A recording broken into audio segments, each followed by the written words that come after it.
This podcast represents the opinions of the hosts of the Laugh Cry Club and guests on the show. The content here should not be taken as medical advice and is for informational purposes only. And because each person is so unique, please consult your healthcare professional for any medical questions. Views and opinions expressed in the podcast are our own and do not represent that of our places of work. While we make every effort to ensure that the information we share is accurate, we welcome any comments, suggestions, or correction of errors. Ready to just rock and roll? Let's roll. Do it. Oh my God, I'm trying to remember what my good laugh cry was this week. Okay. I think I got it. It'll come to me. Okay. Yay! Hey, everybody. Hi, everybody. Welcome to the Laugh Cry Club. I am Joy Parrish. I'm Rebecca. I'm Chelsea Walsh. Hi. Hello. We're here. Thank you for being here. Thank you for rating us all 5 stars. We're on a 5-star streak. We cannot break it now. Yes, we're on the 5-star train. Can I get a woo woo from everybody? Woo woo! Do you think we could get on the 5 Jacket Club, or what is it? The 5 Timers Club on SNL? You know that, Rebecca, you're an improv person. You should know I'm this. not familiar with this 5-time club. Well, when there's a host that has hosted 5 times, they get into the 5 Timers Club, which comes with like this smoking jacket, and it's really funny. So maybe we can do the 5-star club. Chelsea, what were you going to say? I was going to say I need a smoking jacket, but that's not what I was going to say. I was going to say when my husband and I, our second date was in Vegas, and the song that kept coming on was Whoop, There It Is. Oh. So that's what I want to say to all the members for our 5 stars. Whoop, there it is. There it is. Whoop. Oh my God, that's our new hype song. Oh my gosh, that's so funny. I can just hear my lawyer friend being like, you can't sing on podcasts, copyright.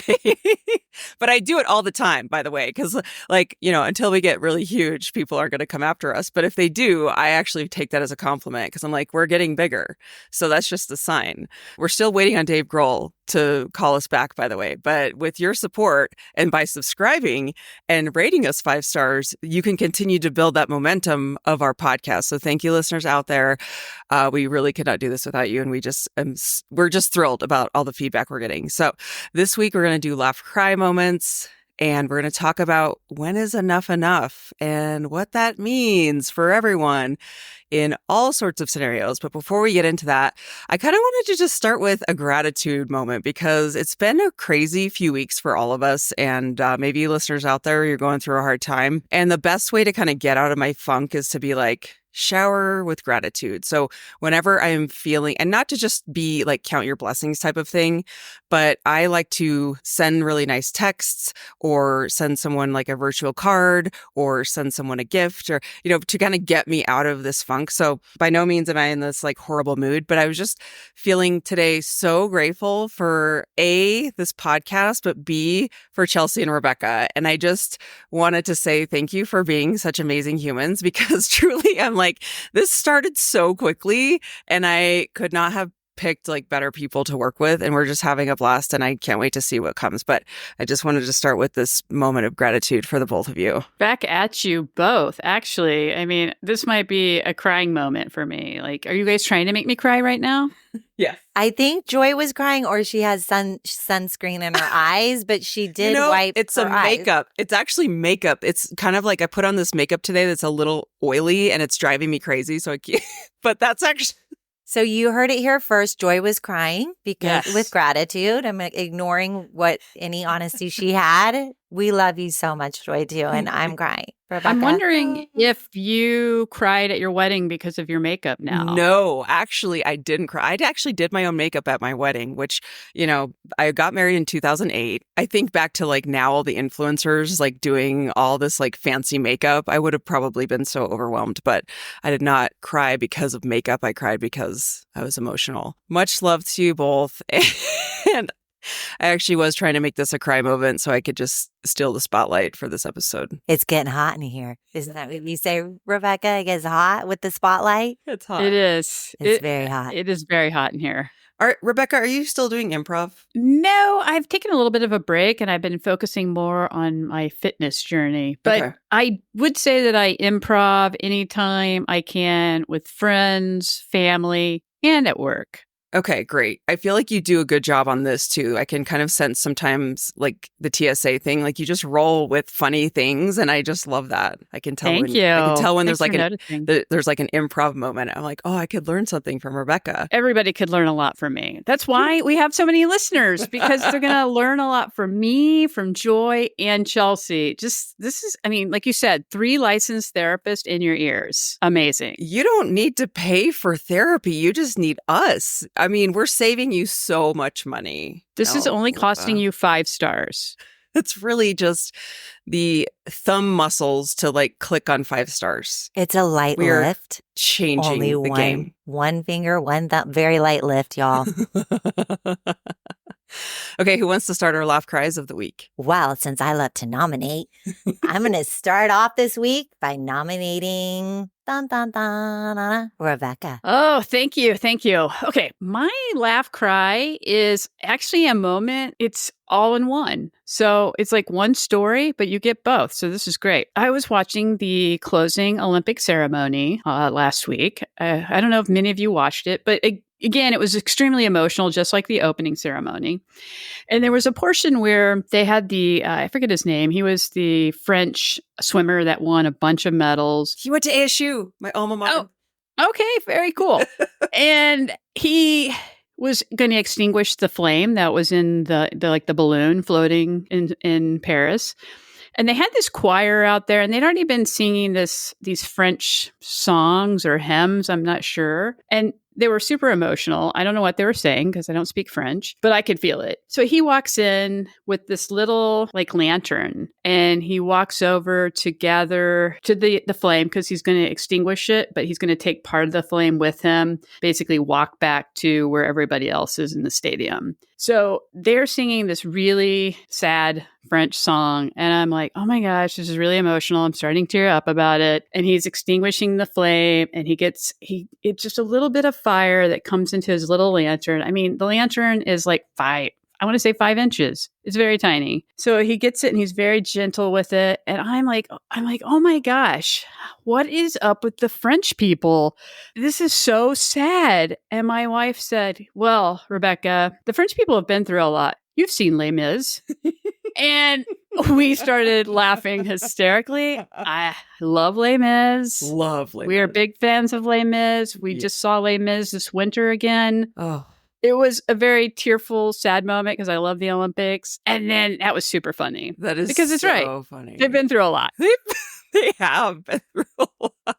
I'm laughing with like knowing, not laughing at them, but that's really funny. Yeah.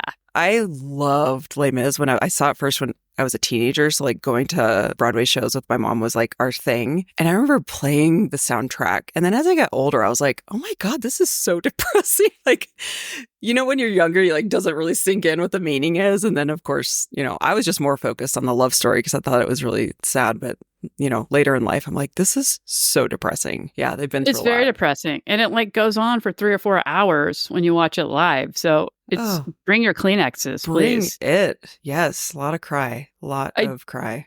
I do have like a little aside about Les Mis. When I was seeing it this winter here in Dallas, it's a super huge theater. I've never been to a Broadway production where there were actually cheers in the audience that were almost like you're an athletic game. And I thought it was really bizarre. So there would be these times all of a sudden this woman would be like, woo-hoo, woo-hoo. And I'm like, what is happening? It was so odd. Like, you know, people are clapping, but you get this woo-woo from this one woman. It wasn't a bizarre. whoop, there it is? Are you sure? What year was this, Rebecca? What year? It was 2024. Oh. Shakalaka. You heard the old song. That's what I'm going with. I just thought it was bizarre at a Broadway production to have like a woo-woo. Like you're at Was she doing like choo-choo train with it? Maybe. I couldn't see her. I mean, this place is really big and it was very dark. Mm-hmm. But I'm going to pass this over to Joy. Thank you. I'll take the second nomination for the laugh cry of the week. My laugh has to do with the Olympics, and I was almost certain that Rebecca and I were going to have the same laugh because I was like, Probably. I 1000% think Rebecca is laughing at this with me. But it is the Australian breakdancer Reagan. turned into Ray Gun, a international phenomenon. If you haven't watched Ray Gun's dances in the breakdancing Olympic sport, it has turned into so many memes, GIFs, videos. I think my favorite was they were doing a clip of Ray Gun's dancing, and it was like when they're like on the floor doing the sideways like pike on the ground. So just picture doing a pike on the ground sideways. And it said, this is my toddler saying, look what I can do. Look at me, Mom. Look at me, Look Mom. at me. So good. And I am not dissing Ray Gun's moves. I think I love people like that who just kind of like burst on the scene, that kind of break the, mold of like what it should be. And it's like, look, this is an art. I read that they have a PhD, the bunny hop. Yeah. Rebecca just put in the chat, the bunny hop.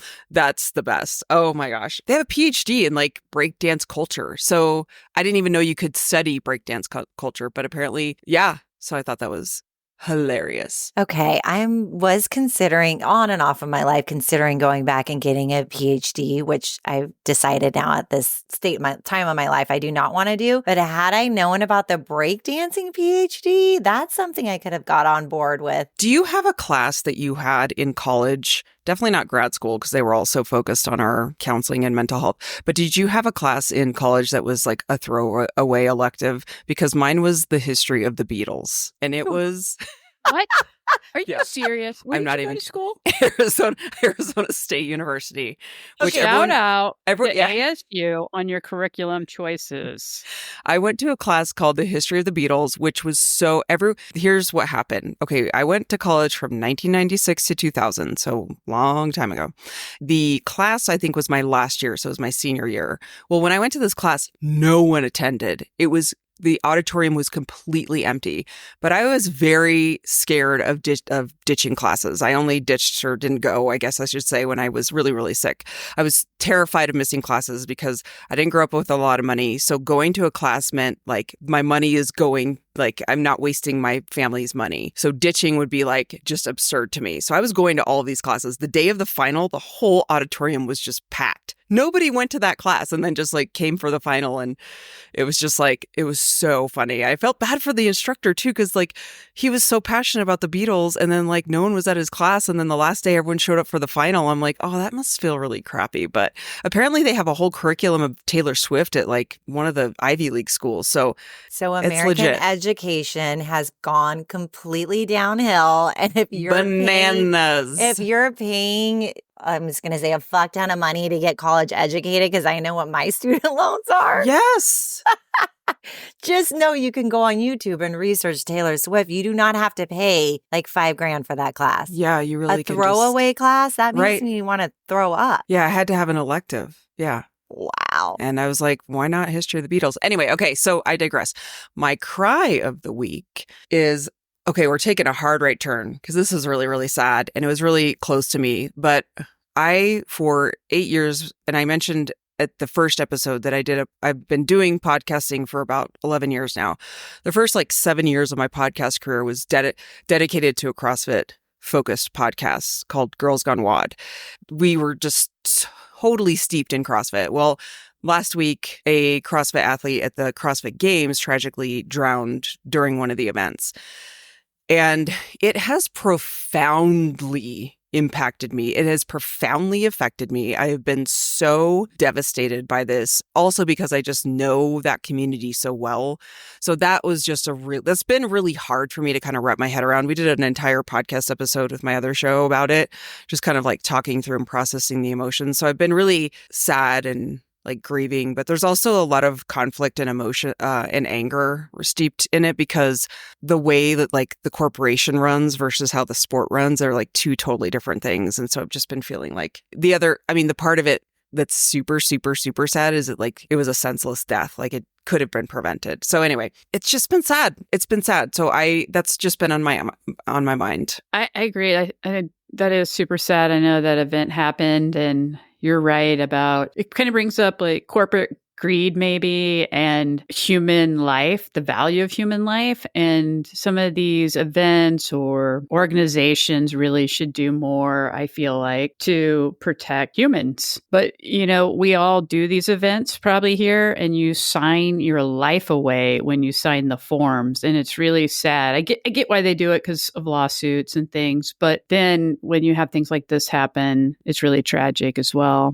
And like I said, we did an entire podcast of like breaking down like the headquarters part of it. That's why I was so upset, because I was like, they historically just don't take care of their people. Oh, Joy, thank you for sharing that. It's just You're welcome. absolutely senseless death is heartbreaking. It's devastating. Senseless death is, and especially when you are a part of a community and you can relate, I think that's when it really hits home, when it's like, this is my peer, this is somebody who's in the same, doing the same thing that I'm doing. Absolutely devastating. And Rebecca just put a good call out in the chat. She said, you put your trust into the organizers. Yeah. So before we go over to you, can I ask you both a question of because as a mental health, I'm looking at this from a mental health lens. If you had a 3-day event, this CrossFit headquarters had a 3-day event. Every year they do the CrossFit Games where they crown the fittest on earth. And these athletes are the fittest of the fit. They,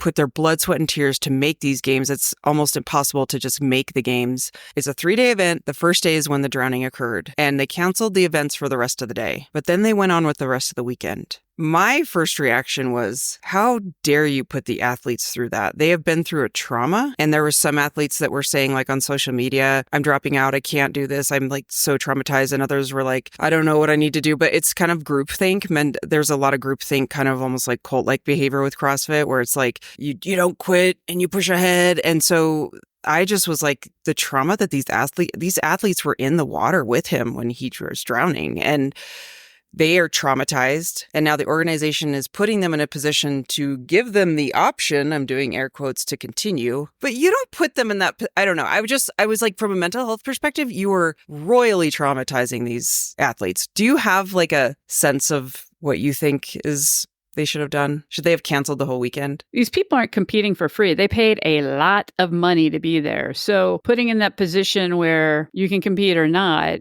you're losing, I don't know what it costs, but I know they spend a lot of money. They go through different like tiers to get to this point. So it's a lot. You almost put them in a situation where they feel like they have to in order for financial situation. But I think it should have been canceled. They probably should have called in some therapists for some trauma grief work and shut it down, because at that point, I think you lose trust in your organizers on safety protocols. That would be the right thing to do. So along the same lines of what Rebecca just said, when a crisis happens, you attend to the crisis. So you have people who are, and I look at mental health similar to physical health, like a crisis in mental health. Physically, you're bleeding out. People are bleeding out. We're saying, oh, take a beat, just take today, and then we'll come back and do it tomorrow.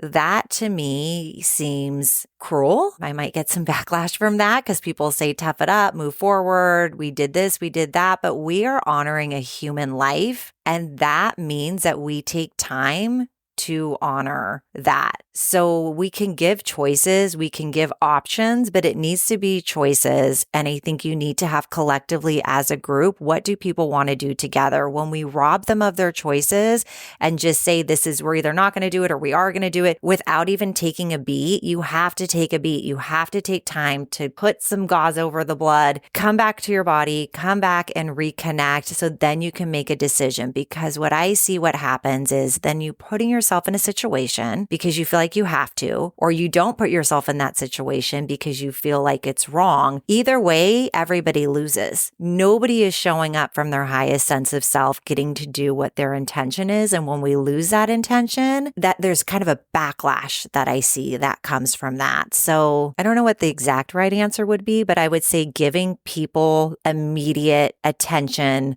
immediate care, immediate debriefing, and then taking the time to pause to make an intentional decision and letting people have choice. I like that. And it's been kind of what I'm feeling. And sometimes when you have strong reactions, because it's so personal to me, I'm like, okay, I need to I don't know. I just need to check in about how I'm reacting. But yeah, it's all around just tragic. And I send a lot of love to the family. Thank you for your input. It validates my feelings.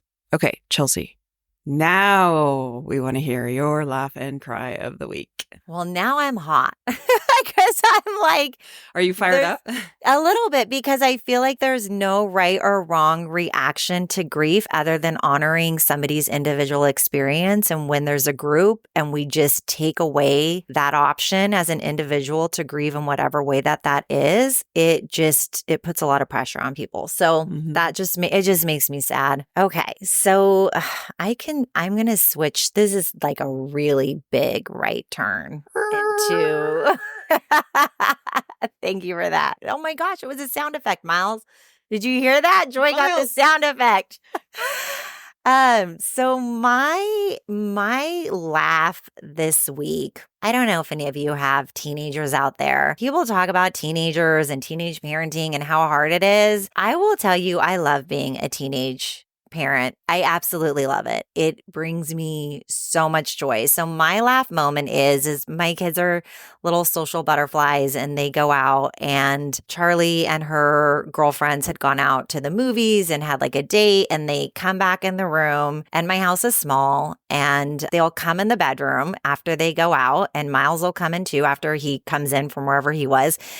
And they just share what I call all the hot goss about what's going on, who's doing this, and they climb in my bed with me. And so I had Charlie and all of her little girlfriends, and they're all in bed with me, which I just absolutely love. They're like Snapchatting. So I'm like, ooh, let's Snapchat. I'm like, we'll finish each other's sentences. Like one person says one thing, and then you say the next thing. So we did this like long, I've never done Snapchat in my life, but they did it and it was fun. And I love teenagers. I love how they're trying to figure out who they are in the world. I love their trendy little sayings and their shortcuts in words. And I don't know. Have an example? I love trendy sayings and shortcuts. Is there one that comes to mind off the cuff? mean, yeah. So they say like sussbach, like sussy baka, which I think is a bad word maybe. And so what? Yeah. That? Sussy baka? Like a sus is like you're suspicious, and baka, I think it's baka might be idiot.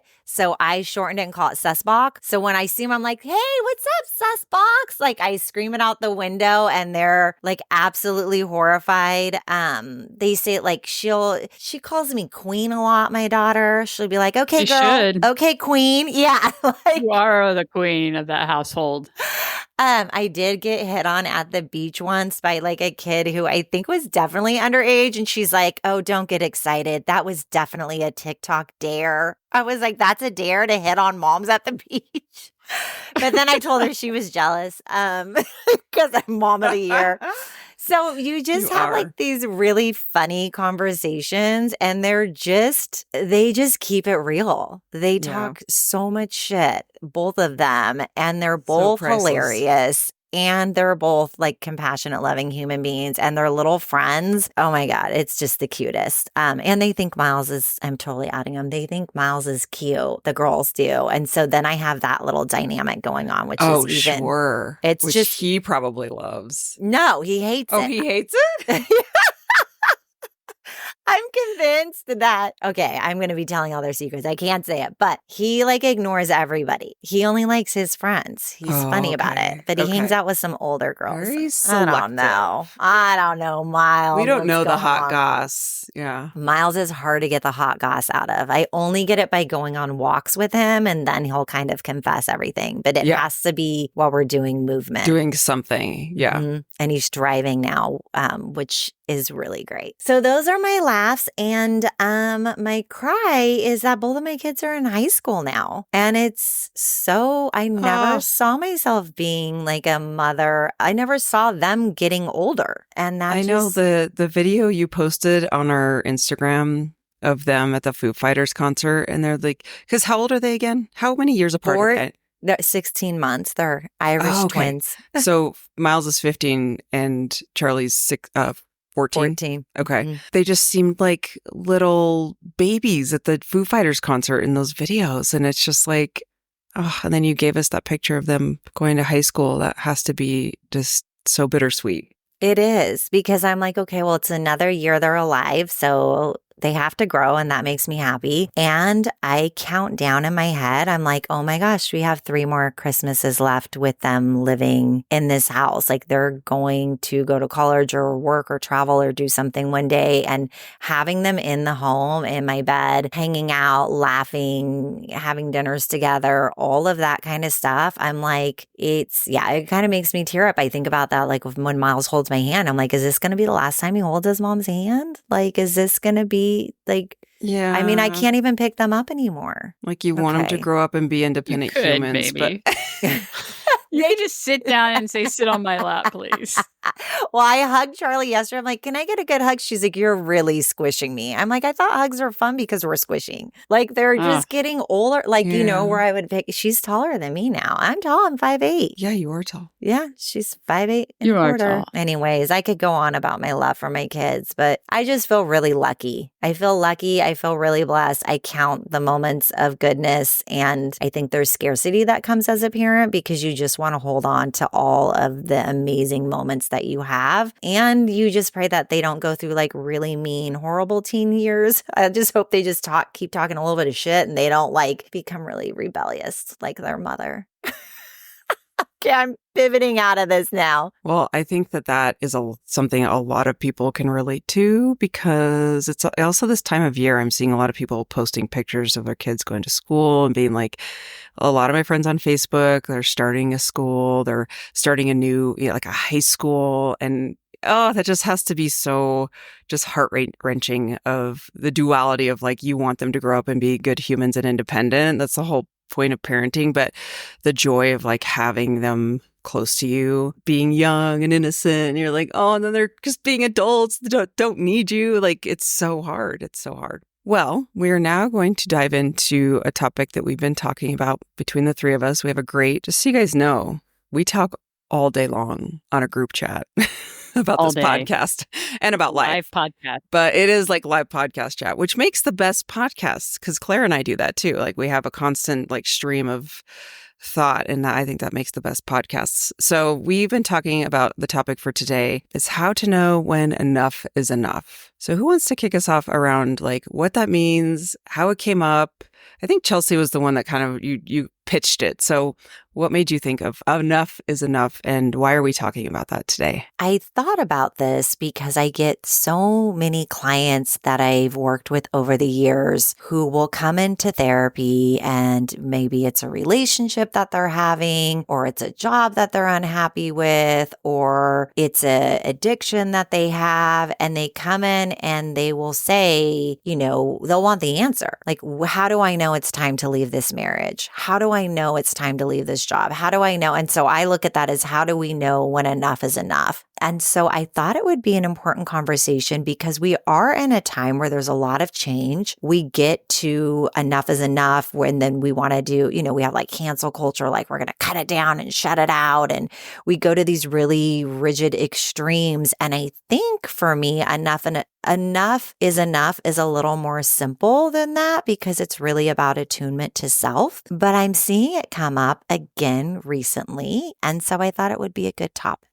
I wanted to tell you guys something within this topic.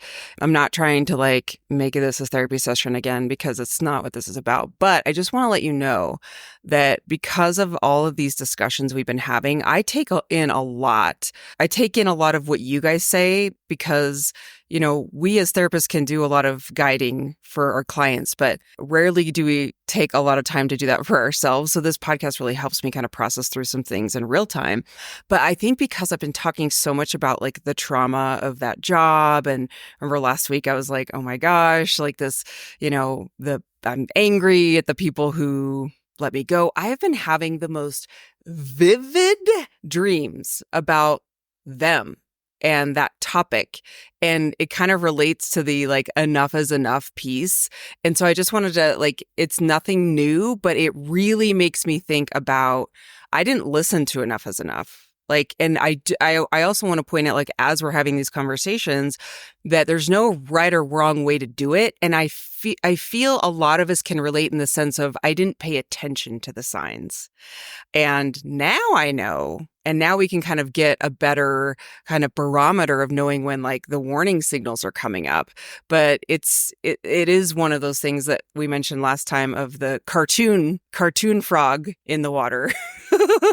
Not a real animal that we don't know. But that is something that I really have been thinking a lot about of, oh, wow, I really have, I want to do better. I want to pay attention because there are situations that happen in my life right now where I'm like, do I keep pushing forward with this or do I make a change for myself? And that's a hard question because I think a lot of us gaslight ourselves to be like, oh, it's fine. We rationalize, specifically women, I think do that more. I just needed to plug that little nugget of wisdom that I've been thinking deeply about. Really also, like, maybe I need to let that go instead of staying angry. Like I said, maybe I'm changing my mind. Joy, it sounds like you're also kind of bringing back the pivot concept. Yeah. Sometimes in these moments, we have to look internally and then decide to pivot the situation in order to save ourselves. I think a lot of times when we question something, we have to listen to that. It's not like, I think we know the difference between a fleeting thought that's just like Chelsea has said before, like we have a million thoughts going through our mind.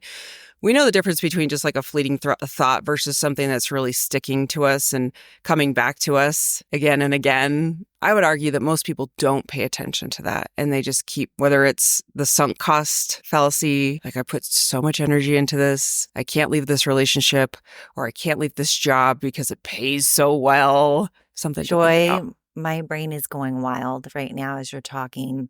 Go. Okay. So I think one of the things that you're saying is once you see, you can't unsee. And that happens a lot. And so people will say, I've had individuals who I work with, they'll say like, all of a sudden I couldn't not see it. And it's like, your brain just did something. So our brains are very lazy. Our brain will always take the path of least resistance, and we're negative bias. And so the path of least resistance, if you're like in a bad relationship, is the bargaining, right? Like, oh my gosh, how am I going to go through a divorce and have to pay for this house or, deal with custodial stuff? I'm not saying these things aren't hard. They're very hard. But then we can look and say, okay, well, I'm also maybe in a domestic violent relationship. That's hard too. But people will say, well, I know that kind of hard. And then you'll have something happen, like maybe they read about a woman who was in domestic violence, or I'm just using this as an example, or they'll have a friend who shares something, or all of a sudden their kid, I've seen this a lot in therapy, their kid will say something to them and they're like, oh my gosh, it's actually really bad. Like I can't unsee it. All of a sudden, it has become where your head was in the sand and it's no longer in the sand. And now you can't unsee it. And now the body is so uncomfortable and almost frightened because once you see it, you can't unsee it. I've said it like 5 times. Yeah. But that is like reiterating that open awareness.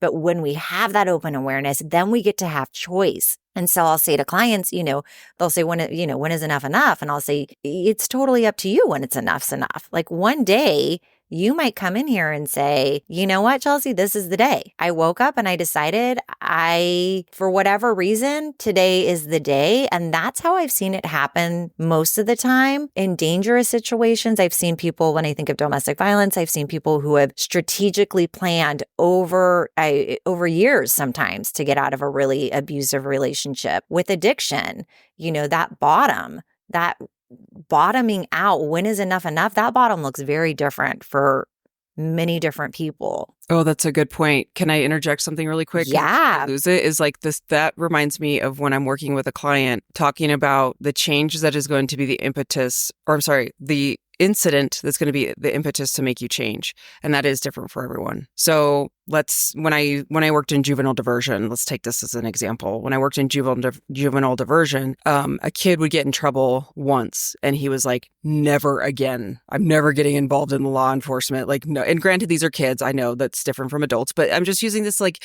kids would get one strike and they would freak out, and then they'd be like, never again, I have completely changed. And then we would get the kids who would reoffend, and that wasn't their change bottom yet. They were like, this doesn't matter enough to me. The consequences doesn't matter to me. Like, I'm not changing. I'm going to continue to get offenses. Well, maybe jail is the consequence that like makes them change. So it's different. That's just one, light example, silly example of like, when something happens to someone, what is really going to be, that's so different for everybody. And addiction is totally a different ballgame. We could have a whole series on that, but that is a really good point that you bring up as far as like, what's going to be the thing that makes you say enough is enough. And that is really hard because it's different for everybody. Can I interject something too here? Because you said consequences, right? So are we talking about external consequences, or is maybe the way your body feeling, the somatic symptoms, the actual consequences of the situation? Rebecca, you're reading my mind.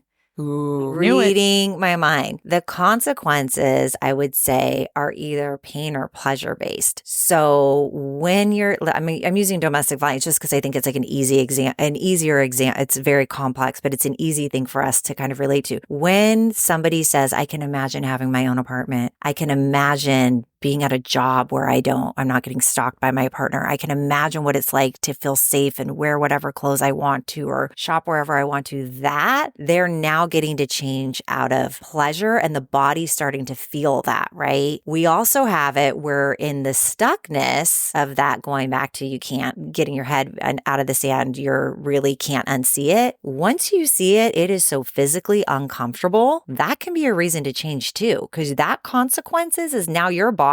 And I've made changes like this. I've had it where my body has physically responded with so much discomfort, with so much anxiety that the only place I wanted to be was anywhere that was not inhabiting my body. And then both times when I've had this happen, I called it the choice to choose myself, where I said, I will cut everything out that's logical, because if I keep abandoning myself, I'm going to feel like this. So Chelsea, I also want to add that I feel like this goes back to something else we've talked about, where people are just trying to survive. I would even add that we're not just only trying to survive, we want to thrive as human beings. And so in order to keep living and moving forward, we read these messages and then make a change. That's the, enough is enough, essentially. What if a client comes to you and just their norm is to put up with really horrible things and horrible treatment, and they don't believe that they're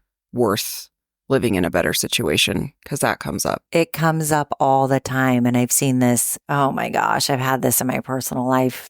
Too close to home than I care to say, but it comes down to self-worth. I mean, we will put up with what we believe we're valued at, what our worth is at. We'll put up with abusive jobs, abusive partners, less than desirable living circumstances. Like, you will get used to it. That is true. Humans will adjust and get used to things. I mean, I look at this, and this is, a bit of an extreme example, but you look at, if you've read anything about the Holocaust, how people continued to get things stripped away. And it was shocking, like absolutely shocking. Like, first I have to wear this star on my arm, and then I have to have this, and then I have to, people we're wired to survive. We will continue to keep adjusting. And so the therapy part of this is to start to work on the core feelings of how do we undo that trauma? How do we heal those parts of yourself so that you can come back to your true essence, which is that we all deserve to thrive. Everybody deserves to thrive.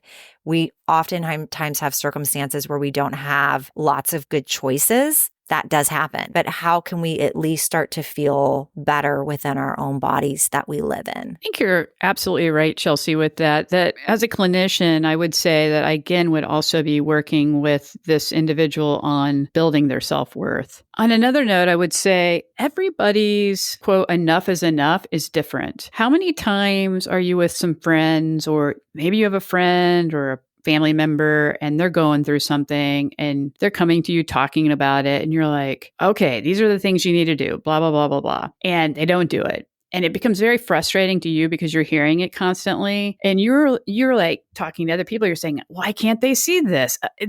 They deserve to be treated better. Enough for this person, right? They should dump this person. They should leave that job. So I would also say be considerate in that everybody's point of breaking or moving forward is different. So your enough is very different than somebody else's. We all like to have some judgment about what other people should do. So sometimes we need to check that as well. Maybe consider what that person's going through. Yeah, it's easy to judge. I think about like when we're watching like reality TV, like, why are they doing? You deserve so much better. But it's true, even in the closer relationships, how we think we know what's best for that person. But it's because we have the more objective view of things versus the lived experiences and the baggage we all have. I have a question for both of you is, do you have signs when you, let's just take, I don't know, any situation that maybe comes to mind that's like for me, maybe a friendship where if someone does something that kind of just irks me, I have a very low tolerance for just like high maintenance people. And I'm not talking about people who text or like I'm just talking about if someone gets mad that I like didn't call them back, like I'm not going to be friends with that person. You know what I mean? First of all, this is really great information for Chelsea and myself to know. In any future case, you don't call me back. I already know that I'm not going to write you off, but I watched. You're so certain. I love this. I really am. But I will, if I get a whiff of high maintenance people around me that like potentially could be friends with me, I'm out. I'm already out before I'm in. So that is a very clear boundary of enough is enough for me. And I don't know what that's about. I don't know if it's like an introversion because I am very. Okay, we're going to pause for a minute to talk about Rebecca's improv. So first off, when Joy said that she would never feel that way towards us, Rebecca's face got taken aback like this look. This look of delight. She was very... And like, I don't know about this, Joy. And then I put something, Rebecca, I put it in the chat. Rebecca, your face is killing me. Then she started improving. You couldn't see it because we're... Yeah. I was putting makeup on and whitening my teeth and being very straightening my hair. Very high maintenance. Because I have a lot of it. So I was being very high maintenance. She was testing Joy's enough is enough tolerance right here, y'all, on the LCC Club. This is Tolerance Building 101. Yes, that was really, that could have been a trigger.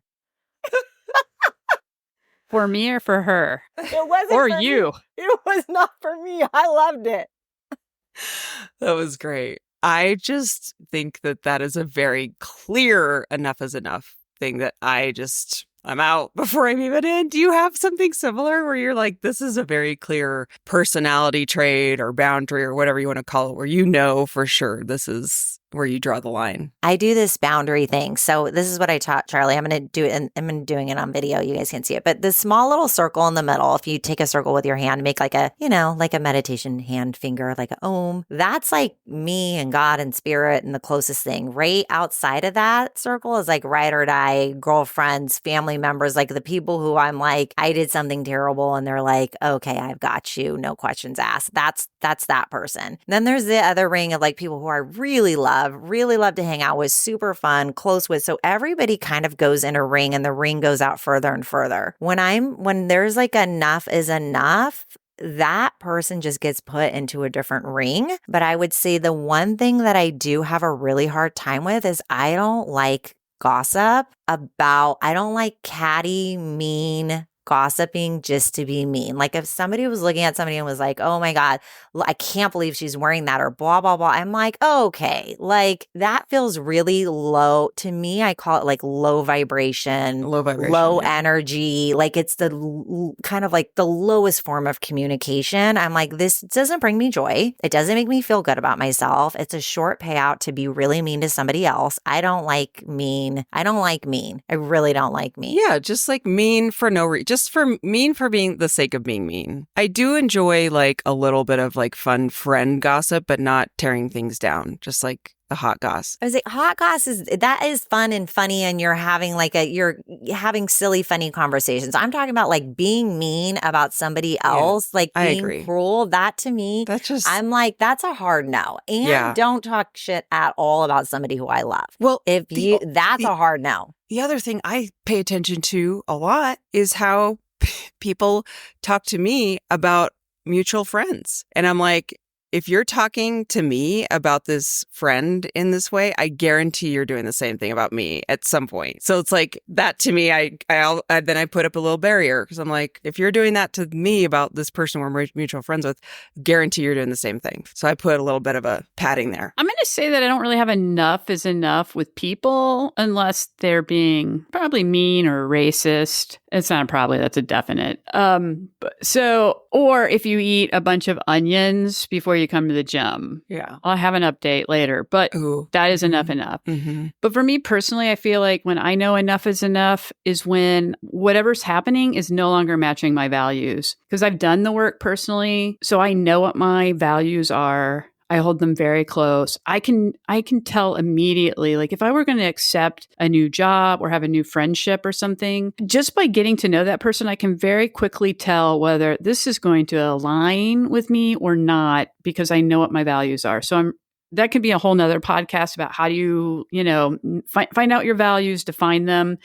But doing so has really helped me, and that's how I determine whether this is going to work or not. But I have a question for you two, if you're okay with that. Not to put you on the spot, but how do each of you know when enough is enough? How do you know that? The example I will give, this is more of like a red flag for me. I'm going to use a work example, and this is not to speak about my current role, but it's about a previous role I was in.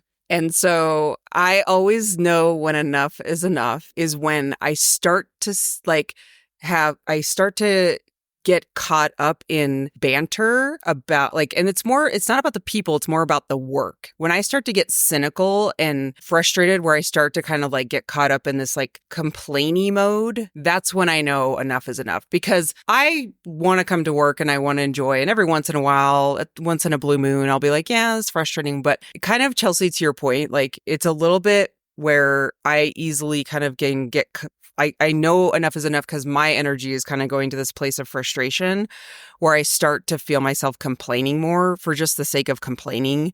And that's not where I want to be. So then I go, oh, that's my warning sign that something needs to change, because that's not something like I value in behavior for myself.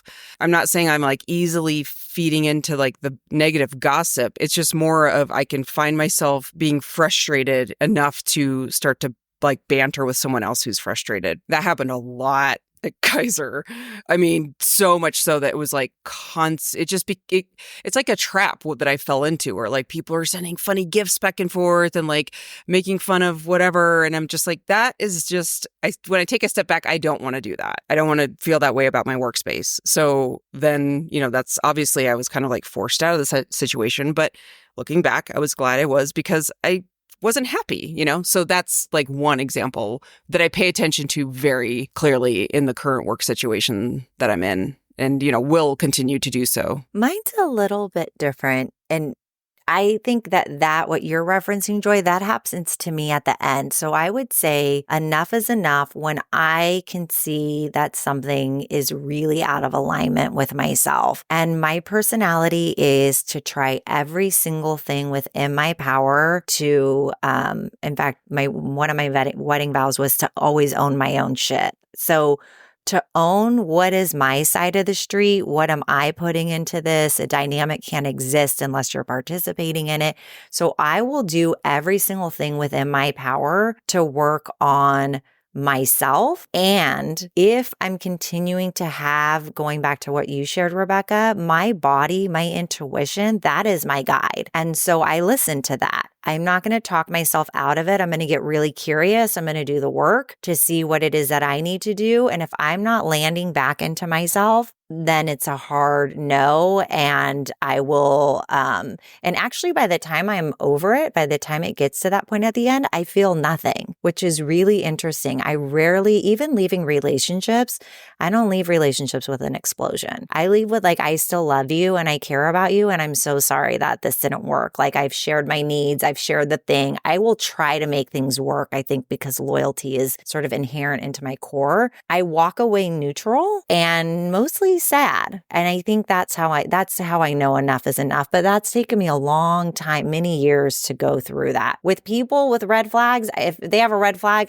they're never going to get in my circle. To be enough is enough because I'm just going to love you and see you further out of the ring. We're getting close on time. Rebecca, I want to hear what your enough is before. Like, what are your clues? Because I think we all are sharing different experiences and hopefully our listeners, somebody will connect with some of these clues that will help to give them some insight if you're questioning when enough is enough. Yeah, I'm going to go back to my values. Like I said, I know them. They're written down. So I check back in with myself, which is similar, I think, to what you're talking about, Chelsea. I would say once I start avoiding, I'll start having avoidance of that person, that whatever the thing is, I'll have avoidance. Overall, just feeling emotionally drained. I would say I'm a great sleeper, but when I start having sleep disturbance, meaning trouble falling asleep, waking up in the middle of the night, I know we have a big problem. When I'll start feeling fatigued, not energized any longer. I might even start avoiding activities that I used to like. So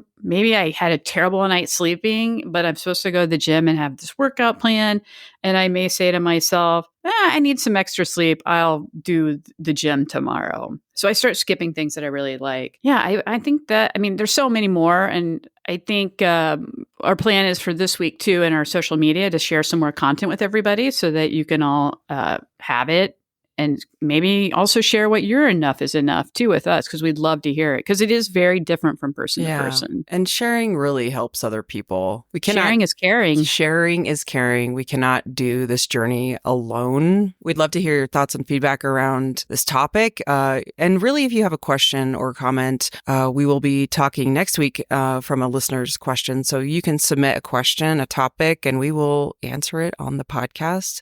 laughcryclub@gmail.com. You can find us on all the social media platforms at laughcryclub, Instagram, TikTok, Facebook. Look for our beautiful faces there. Give us a follow, but more importantly, give us a 5-star rating and review on any podcast platform that you're listening, because that helps other people find our podcast. And we want to just keep climbing the charts and doing our good deeds of laughing and crying and bringing us together, because we all have feelings. We all have that connection within ourselves. And like I've said it in the first episode, that there's so much division, but this really brings us together, that emotions are hard and being a human is complicated. So on that note, anything else you want to send us off with, Chelsea, Rebecca? Whoop, there it is. There it is. I think Thanks, everybody. That's it. Okay. Bye, everybody.